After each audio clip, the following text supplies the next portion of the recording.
Well, welcome to our series on Revelation. If you're excited, give me a woo! Okay. It's a little better than I was expecting, actually. I tend to think of Revelation, it's this odd book that we do find at the end of our Bible, as Amy was saying. And it's kind of this odd child in the family. If you've seen the movie Encanto, kind of like Mirabelle. Her part in the family doesn't really make sense until you get to the end. But today we're going to start at the beginning, and we'll give a little preview of the end, all in good time. Today we're going to be looking, though, at Revelation, maybe in a way that's different than you have in the past. And we're coming at this looking and using a book that is called Upside Down Apocalypse. It is written by Jeremy Duncan and is put out by Herald Press. So Menno Media has been involved in this really helpful resource. So if you want to go deeper into what we're going to be preaching about, this would be a good resource to do that. But yeah, I don't want to underestimate how challenging this book can be to read. Not the Upside Down Apocalypse book, but the book of Revelation. Oftentimes, when we read it, we see all these violent images and these confusing things, and it really seems like the opposite of Jesus, who we meet in the Gospels, and we wonder, why is this? In fact, Martin Luther, one of the early reformers, wanted to take this book out of the Bible because he couldn't see Jesus there. But we know as Anabaptist Christians how important it is to filter everything that we experience in faith and in the Bible through Jesus. And so I want to challenge us as we read this, that when it seems like what we are reading is contrary to what we experience in Jesus, that we may have to humbly consider that maybe we're doing it wrong. That maybe we have to take a step back and look a little more carefully at the big picture. A lot of progress has been made in the church over the centuries, but our reading of Revelation is not one of them. And as to why that is, I'll come back to in a moment. But what I really want to do is help us to recover a very old way of reading Revelation. Now, do any of you have one of those friends who, whenever they hear a phrase of some kind, will spontaneously burst into song?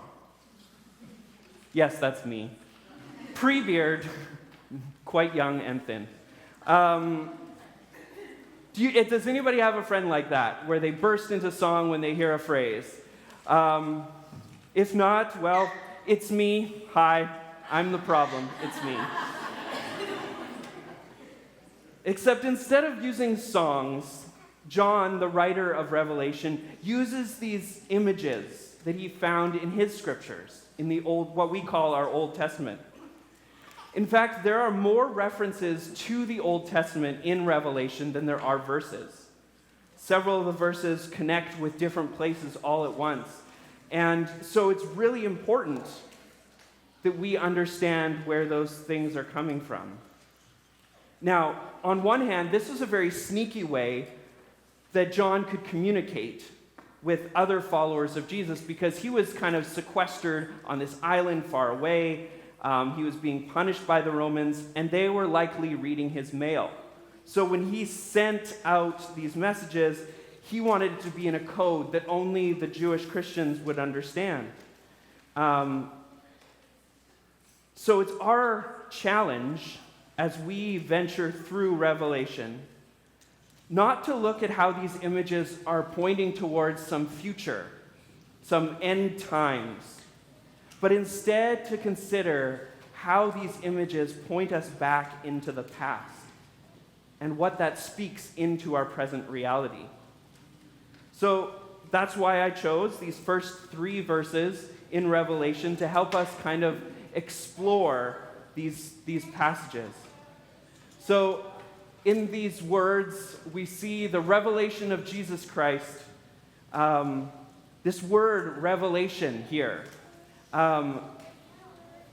in some of our older translations will be translated apocalypse.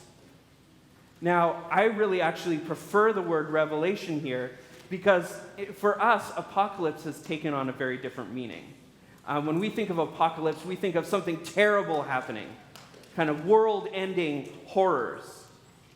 But what it originally meant was more of an uncovering or a revealing of something. So this idea of revelation is perfect. It's this idea that this new thing is going to overturn our expectations and so show us something that we have missed.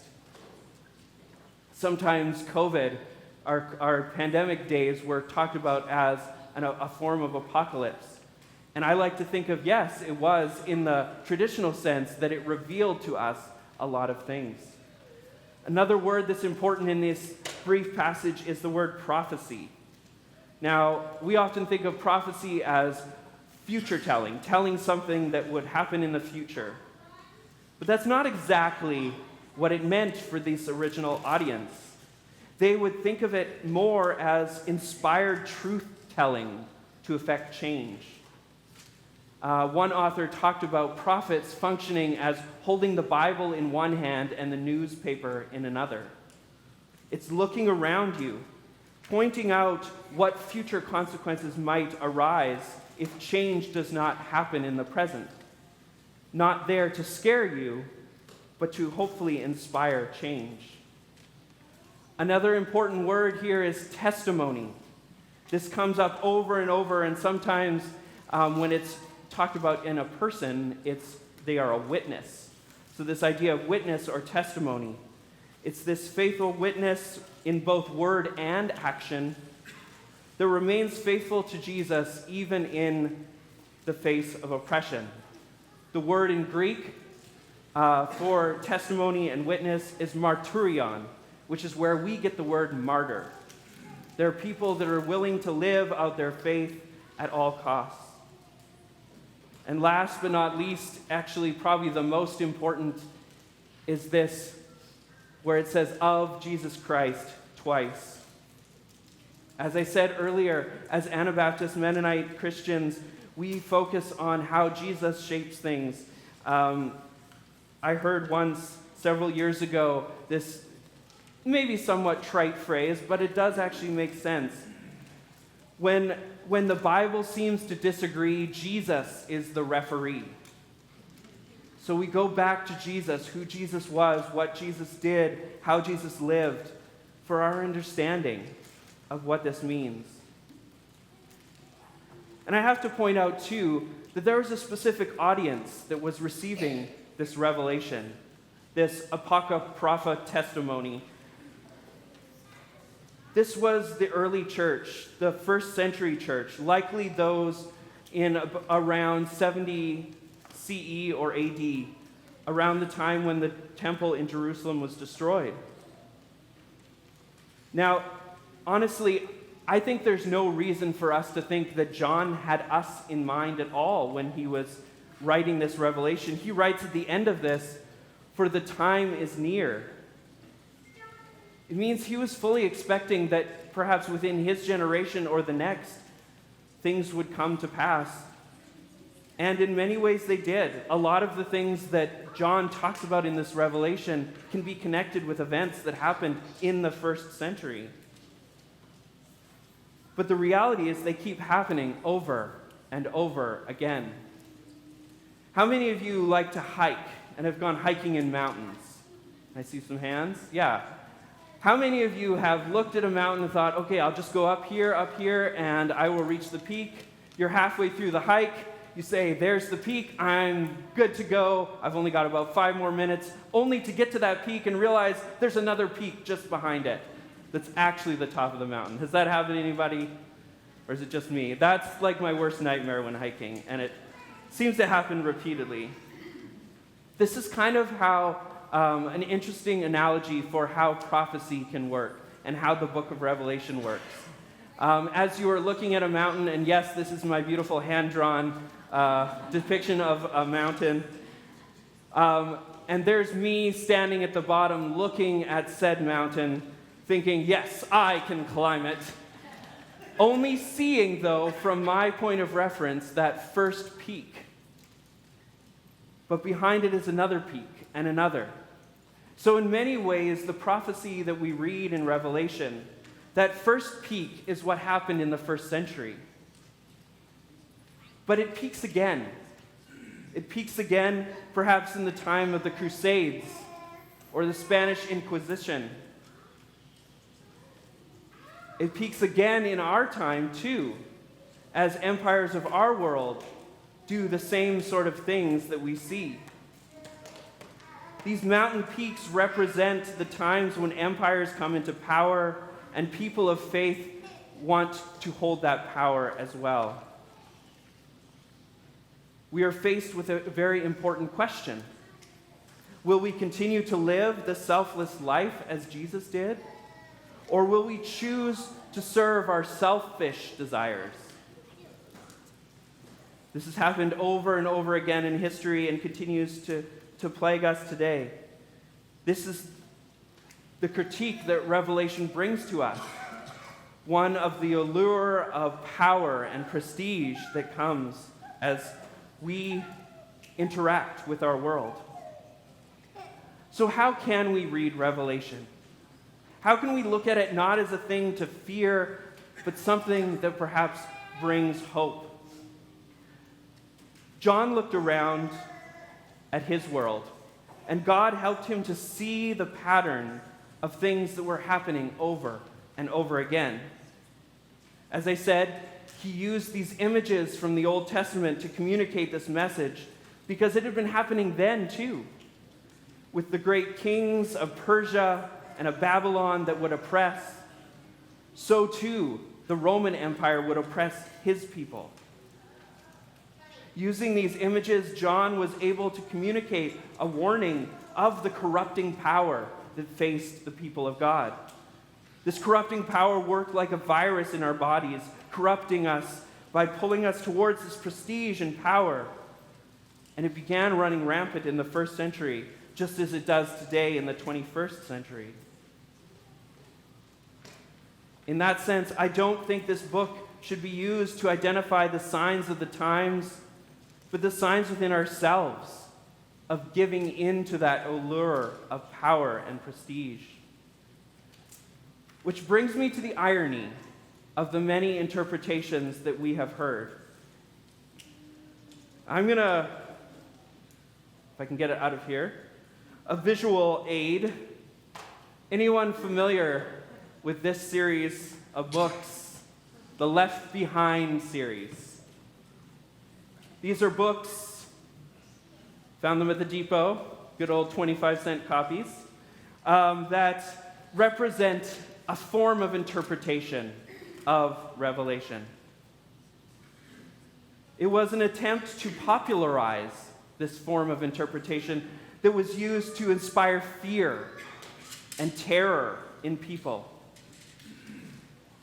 They would use present-day realities to explain or to make sense of what we read in Revelation, presenting the sign that the end is near and that people should live in fear so that they could be controlled.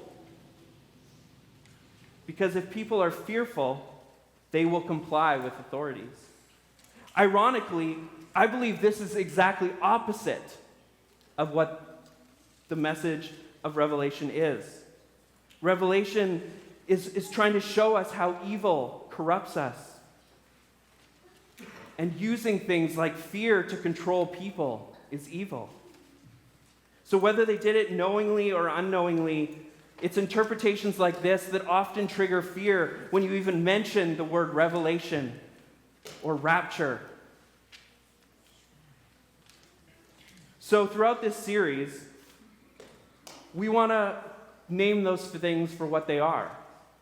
These interpretations that have harmed, that have caused us to even turn away from God, to feel like God is far away or like that God is angry and wants to punish us.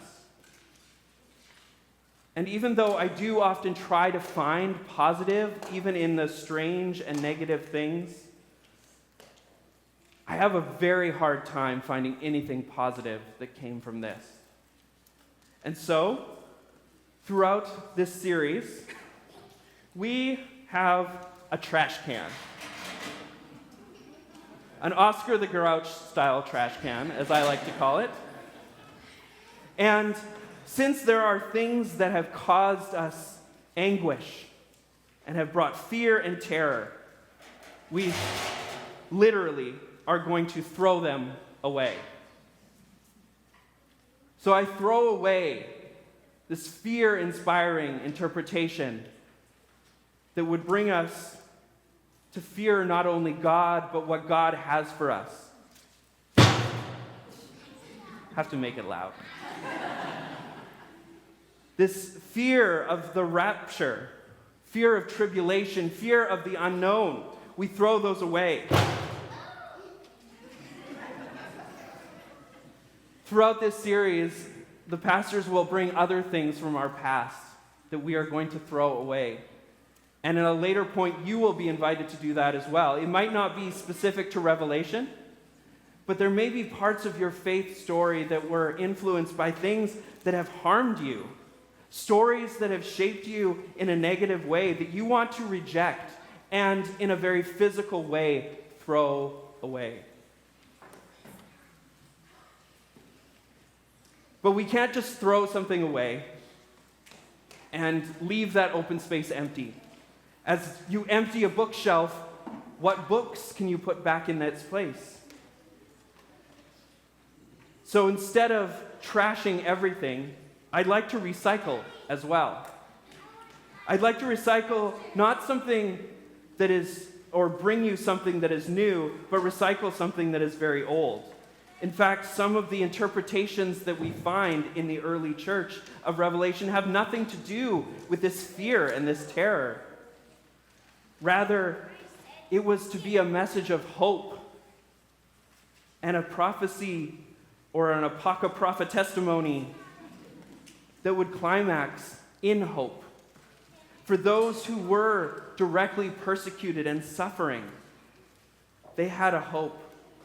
And that's why we can't just focus on each little part of Revelation. We need to keep the whole thing in our minds. And so I want to really encourage you, this poster, which I know you cannot read. It is a representative of the poster done by the Bible Project. And they actually have videos for each book of the Bible. And I would highly encourage you to go on YouTube at some point during the next week or so and just type in Bible Project Revelation. And you will see a video where they draw this whole poster while telling the story of Revelation, keeping the whole story in mind. Because at the end of Revelation, we find that it's not evil and death that win, but in fact they are destroyed. That there is no longer a separation between heaven, where God reigns supreme, and earth, where humanity dwells. But the two are finally reunited, and that God dwells in the midst of the people. But not only is God just there, God is there to bring comfort, wiping tears from the eyes of those who have suffered. Each one of us has a story of pain in our lives, of grief, of loss. But in this image at the end of Revelation, we have a God who is there for us, who has experienced the loss and the grief, and wants to bring us hope again. This is an image of restoration and hope for the future, not just for some time way in the future, but also for today.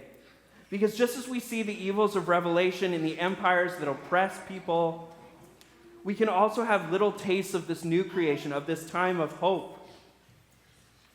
As we do justice, as we love kindness, as we walk humbly with our God.